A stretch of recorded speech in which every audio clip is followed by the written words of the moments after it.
사람이 산다, 살아간다. 사람이 산다는 것은 여러 면을 가지고 있습니다.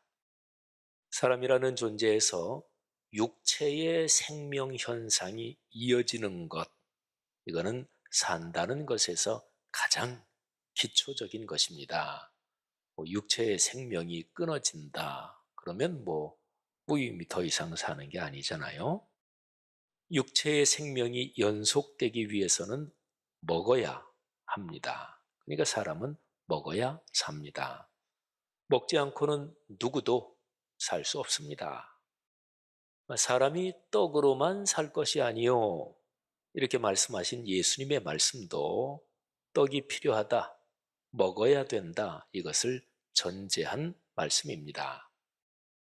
그러나 육신의 생명이 이어지도록 먹는다, 이것만 가지고는 사람이 산다고 말할 수 없습니다. 사람은 정신적인 면과 영적인 면을 갖고 있는 특별한 존재입니다. 그러니까 신체의 작동에 필요한 것을 공급받는 것만으로는 삶의 의미가 없습니다. 정신과 영혼의 가치가 있는 무엇, 그게 사람에게 필요합니다. 마태복음 4장 4절에 기록된 예수님의 말씀에서 우리는 지금 우리가 묵상하는 주제에 관한 아주 귀한 가르침을 찾을 수 있습니다. 사람이 떡으로만 사는 것이 아니요, 하나님의 입으로부터 나오는 모든 말씀으로 살 것이라 하였느니라. 아멘. 이 구절에서 하나님의 입으로부터 나오는 모든 말씀이라는 요 구절은 사람이 사람답게 살도록 만드는 가치와 의미, 그게 어떤 것이든 그거를 다 담은 표현이다, 이렇게 말할 수 있습니다. 그러니까 사람은 떡으로만 사는 것이 아닙니다. 가치와 의미를 붙잡아야 비로소 제대로 사는 것이지요. 돈이 많아서 최고의 비싼 음식을 마음대로 먹고 사람들이 갖고 싶고 누리고 싶은 모든 것을 마음껏 하며 산다고 해도 바른 가치를 붙잡지 않으면 삶에 만족이 없습니다. 좋은 옷, 큰 집, 비싼 차, 명품을 제 아무리 소유한다고 해도 사람의 본질을 구성하는 정신과 영혼의 품위와 가치를 누리지 못하면 사람은 근본적인 만족을 얻지 못합니다. 그런데 이런 의미와 가치, 이런 모든 것이 하나님과의 관계에 담겨 있습니다. 잠언 30장 7절부터 9절 말씀은 이런 맥락에서 참으로 중요한 가르침을 담고 있습니다. 들어보시죠. 내가 두 가지를 주께 구하였사오니 내가 죽기 전에 내게 거절하지 마시옵소서. 곧 헛된 것과 거짓말을 내게서 멀리 하옵시며 나를 가난하게도 마옵시고 부하게도 마옵시고 오직 필요한 양식으로 나를 먹이시옵소서. 혹 내가 배불러서 하나님을 모른다, 여호와가 누구냐 할까 하오며 혹 내가 가난하여 도둑질하고 내 하나님의 이름을 욕되게 할까 두려워함이니이다. 자, 여러분, 우리 신앙인들이 많이 쓰는 단어 믿음을 생각해 봅시다. 믿음이 무엇입니까? 자, 먼저 일반적으로 설명을 드리겠습니다. 자, 믿음은 참된 가치를 갈망하며 그 방향으로 자신의 삶을 던지는 것입니다. 진리를 사모하여 진리에 따라 살기로 결심하고 그렇게 헌신하는 행동이 믿음입니다. 믿음은 머리의 논리적인 지성이나 또는 마음의 뜨거운 감성만이 아닙니다. 지성과 감성, 여기에 의지의 결단까지 포함하여 삶의 현장에서 행동하는 것이 믿음입니다. 자, 이런 일반적인 설명, 이거를 기독교 신앙적인 설명으로 바꾼다면 일반적인 설명에 한 가지만 더하면 됩니다. 믿음의 대상입니다. 기독교 신앙에서 말하는 믿음은 아주 분명한 대상을 가지고 있습니다. 그러니까 어떤 대상을 향한 신뢰인 거죠. 그런데 중요한 것이 그 대상은 인격적인 존재입니다. 그러니까 우리가 믿는 믿음의 대상은 삼위일체 하나님이잖아요. 네, 삼위일체 하나님은 인격적인 분이십니다. 자, 그러면 보세요. 믿음은 인격적인 하나님을 향하여 인격적인 신뢰를 드리는 행동입니다. 자, 미신이나 주술이나 마술이나 잡신의 종교 이런 데 공통적으로 결여된 것이 인격적인 요소입니다. 그러니까 그런 미신, 우상, 주술 이런 데는 그 믿음의 대상과 인격적인 관계가 없어요.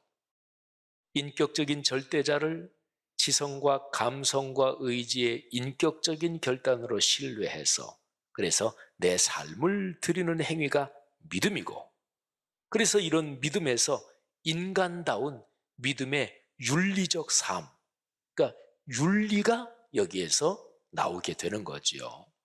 미신, 잡신, 주술 이런 데서는 윤리의식과 역사의식이 없습니다.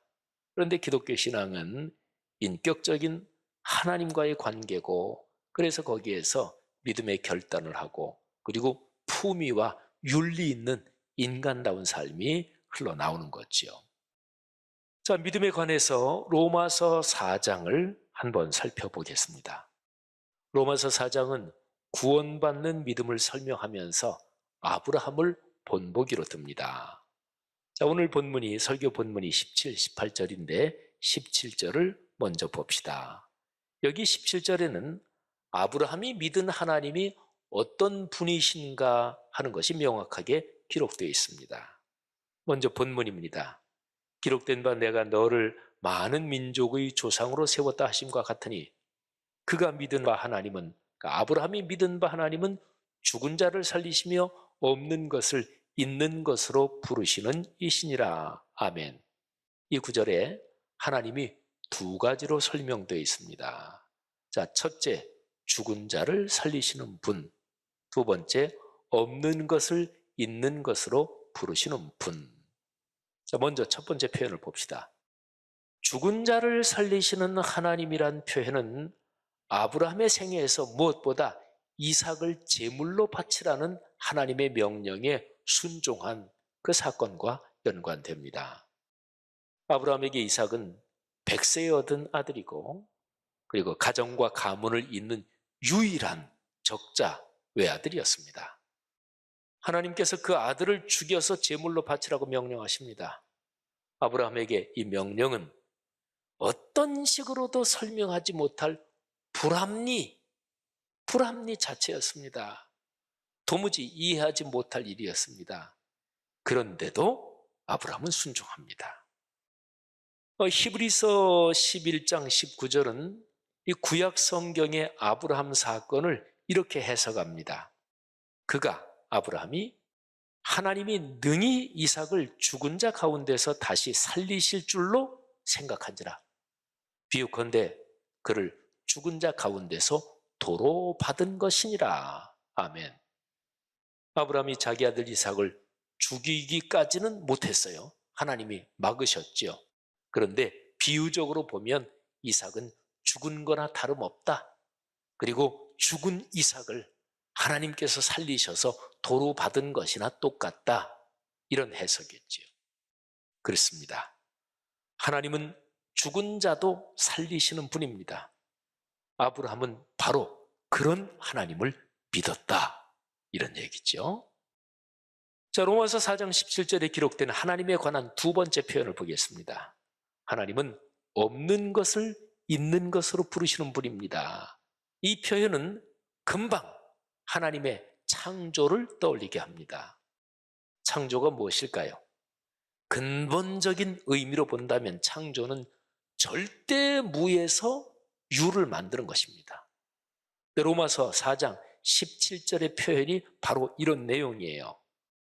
헬라어 본문을 직역하면 존재 자체가 아닌 것을 존재하는 것으로 부른다. 이런 뜻입니다. 창세기에 기록된 하나님의 창조가 그런 거잖아요. 존재 자체가 없었어요. 아무것도 없었어요. 아무 것이라는 것도 없었어요. 그런데 거기에서 하나님이 유를 창조하십니다. 바로 하나님이 그런 하나님이시다. 자, 로마서 4장 17절에 아브라함이 믿은 하나님이 두 가지로 설명되어 있습니다. 자, 그 하나님은 구원과 창조의 하나님이에요. 죽은 자를 살리시는 구원의 하나님, 없는 것을 있는 것으로 부르시는 창조의 하나님이시지요. 세상에 존재하는 모든 현상 중에서 가장 어려운 일이 두 가지입니다. 없는 것을 있게 하는 창조, 죽은 것을 살리는 구원입니다. 세상에서 가장 위대한 일이 두 가지입니다. 창조와 구원입니다. 창조와 구원은 가치 중에서 최고의 가치, 최상의 절대 가치다, 이렇게 말할 수 있습니다. 자, 보세요. 로마서 4장 17절은 아브라함이 믿은 하나님, 그 인격적인 하나님, 그 하나님을 창조의 하나님, 구원의 하나님이다, 이렇게 명백하게 밝히고 있습니다. 자, 그리고 이어지는 18절입니다. 그러면 그런 하나님을 아브라함이 어떻게 믿었나? 그런 하나님, 그 하나님을 믿은 믿음이 아브라함의 삶에서 어떻게 작동했는지, 그걸 말씀하는 게 18절이에요. 먼저 18절 본문입니다. 아브라함이 바랄 수 없는 중에 바라고 믿었으니 이는 네 후손이 이같으리라 하신 말씀대로 많은 민족의 조상이 되게 하려 하심이라. 아멘. 자, 이 구절에서 깊이 묵상할 표현이 있습니다. 바랄 수 없는 중에 바라고 믿었으니. 자, 생각해 보세요. 바랄 수 없는 중에 바라고 믿었으니. 자, 바랄 수 없는 중에 바라고 믿었다. 이 표현이 지금 로마서 4장에서 아브라함의 경우에는 이삭의 출생과 연관됩니다. 바로 뒤에 이어지는 19절, 20절에 보면 이삭의 출생과 연관해서 아브라함이 바랄 수 없는 중에 바랐다, 희망했다, 이런 내용을 담고 있습니다. 아브라함 내외의 신체 상태가 더 이상 아이를 가질 수 없는 상황이었습니다. 그런데도 아브라함은 내 자손이 많을 거다, 내가 많은 민족의 아버지가 될 거다, 이런 하나님의 약속을 의심하지 않았습니다. 아니, 오히려 더 굳게 하나님을 신뢰했습니다. 그리고 하나님께서 아브라함의 이런 믿음, 바랄 수 없는 중에 바라고 믿은 이 믿음을, 그래, 너 잘했다, 너 의롭다, 이렇게 판단하셨습니다. 바랄 수 없는 중에도 바라고 믿은 그런 경험, 이 얘기를 들으면서 혹시 지금 예배 드리는 여러분 중에서 아유, 난 그런 경험 없어, 그런 분이 계시다면 신앙의 결단과 헌신을 좀 과감하게 훈련하셔야 합니다. 훈련해야 돼요. 사랑하신 여러분, 독일어 속담에 연습이 대가를 만든다, 이런 속담이 있어요. Übung macht Meister. 그리스도인의 신앙은 믿음에서 믿음으로 이릅니다. 작은 믿음에서 큰 믿음으로, 또 거기에서 더 성숙하는 믿음으로, 그러니까 믿음으로 결단하고 헌신하는 훈련이 더 큰 믿음의 체험을 가능하게 합니다. 성도 여러분 모두에게 이런 복이 넉넉하고 충만하시기를 주님의 이름으로 축복합니다. 바랄 수 없는 중에도 바라고 믿었다. 로마서 4장 18절의 이 표현은 희망, 그리고 절망, 이런 단어하고 연관이 되죠. 바랄 수 없는 중, 이거는 절망의 상황이잖아요. 그런데 그런 상황에서도 바라고 믿었다, 이거는 희망한 거잖아요. 자, 성경 번역 중에서 희망과 절망이라는 단어를 구체적으로 사용해서 이 4장 18절을 번역한 성경 두 개를 제가 소개해 드리겠습니다. 새번역 성경, 그리고 공동번역 개정판입니다. 자, 새번역. 아브라함은 희망이 사라진 때에도 바라면서 믿었으므로, 희망이란 단어를 넣었죠. 너의 자손이 이와 같이 많아질 것이다 하신 말씀대로 많은 민족의 조상이 되었습니다. 공동번역. 아브라함은 절망 속에서도 희망을 잃지 않고 믿어서 마침내 내 자손은 저렇게 번성하리라 하신 말씀대로 만민의 조상이 되었습니다.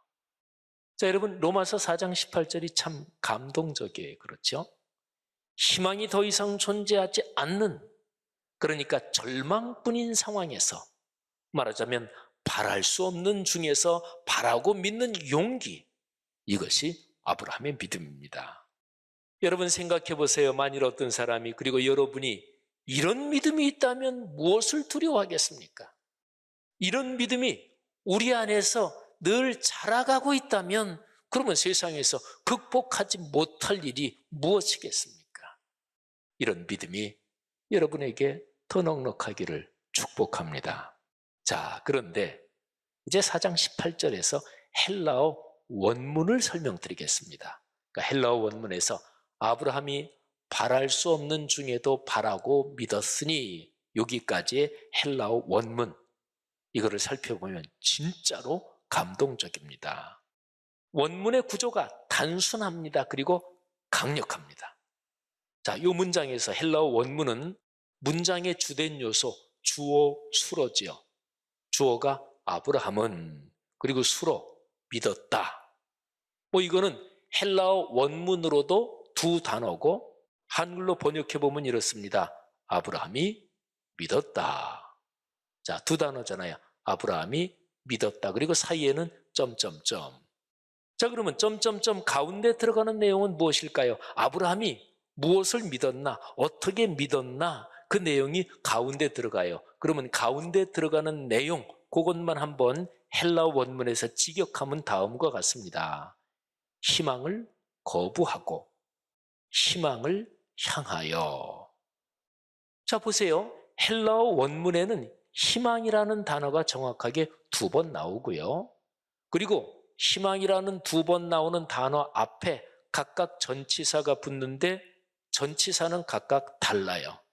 앞에 나오는 희망, 그 앞에 붙는 전치사는 무엇을 대적하다, 거부하다, 이런 뜻을 가지고 있고, 뒤에 나오는 희망이라는 단어, 그 앞에 붙는 전치사는 무엇을 향하여, 이런 뜻을 가지고 있습니다.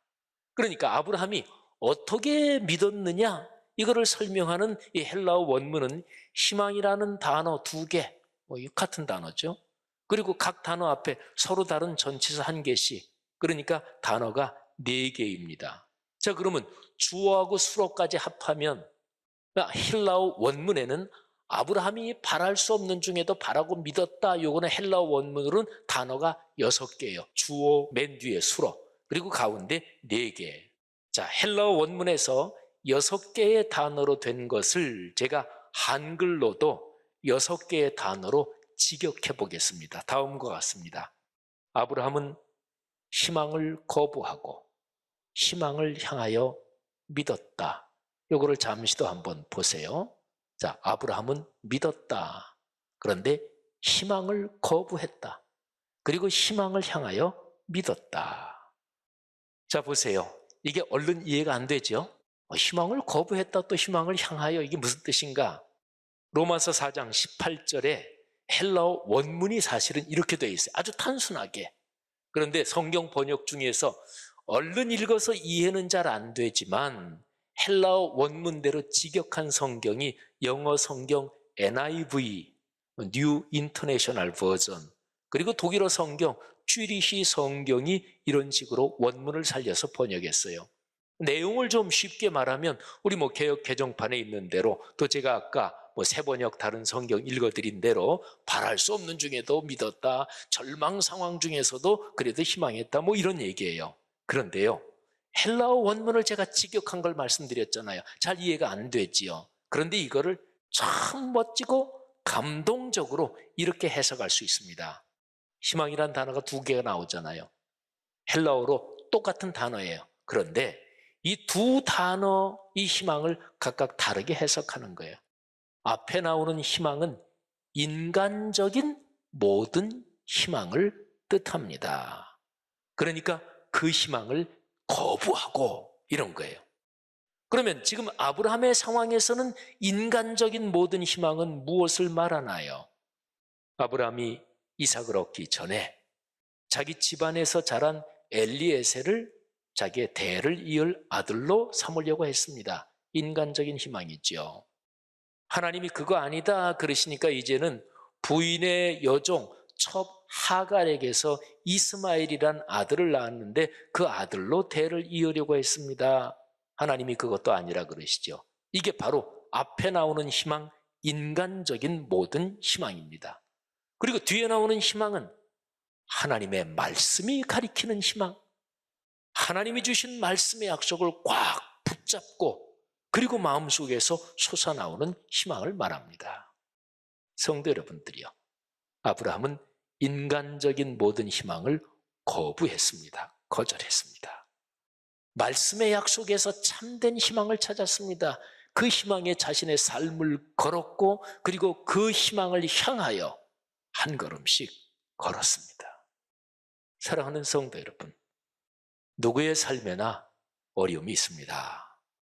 현상적인 신체의 상황, 또 경제력, 뭐 이런 것 때문에 사람이 다 어렵다, 힘들다 그러잖아요. 그런데 지 아무리 건강하고 뭐 80, 90까지도 진짜 건강하다, 또 돈이야 뭐 평생 쓰고 싶은 대로 쓰고도 남는다, 그런 사람도 정신과 영혼의 상태까지 포함하면 세상에 사는 사람들 중에서 어려움을 겪지 않는 사람은 한 사람도 없습니다. 아무도 없습니다. 어리석은 일을 중지하십시오. 그러니까 어려움이 없이 사는 비법이 무엇일까? 찾지 마세요. 없어요. 자, 그렇다면 문제는 무엇입니까? 기왕의 어려움은 누구의 삶에나 있는 거니까 어려움을 해결하고 넘어서는 방법, 그 지혜가 중요합니다. 자, 이렇습니다. 어려움과 믿음은 반비례합니다. 외부적인 환경의 어려움이든 내부적인 자기 정신 상황의 어려움이든지 간에 내 믿음이 커지면 어려움은 작아집니다. 믿음의 크기가 행복의 크기입니다. 믿음의 깊이가 바로 평안의 깊이입니다. 사랑하신 여러분, 아브라함이 바로 그런 길을 걸은 거예요. 아브라함처럼 살아계신 하나님을 깊이 신뢰하며 사시기를 주님의 이름으로 권면합니다. 아브라함의 하나님, 그 하나님이 바로 여러분과 저의 하나님이십니다. 그 하나님을 신뢰할 때 바랄 수 없는 중에 바라고 믿는 믿음이 우리 안에서 생기고 능력이 생기는 거예요. 오늘 설교 제목, 바랄 수 없는 중에 바라고 믿는 사람들. 오늘 이 설교 제목은 바로 그리스도인의 별명입니다. 여러분의 별명이 그렇게 되기를 축복합니다. 여러분이 사시면서 다른 여러분 주변 사람들이 아이고, 친구들이 아이고, 쟤는 다른 사람들이 다 끝났다 그러는데, 그런데 거기서 언제나 가능성을 찾아내. 또 이웃 사람들도 아이고, 누구 엄마는 늘 긍정적이야. 아니, 어쩌면 저런 상황에서도 얼굴이 밝지? 그런 사람이 그리스도인이 있잖아요. 바로 그리스도인의 향기, 그리고 그리스도의 편지로 사는 삶이, 그런 삶이 있잖아요. 복된 삶이죠. 사랑하시는 여러분의 삶이, 걸어가는 인생 여정에 그런 복이 강물처럼 흐르고 충만하기를 주님의 이름으로 축복합니다.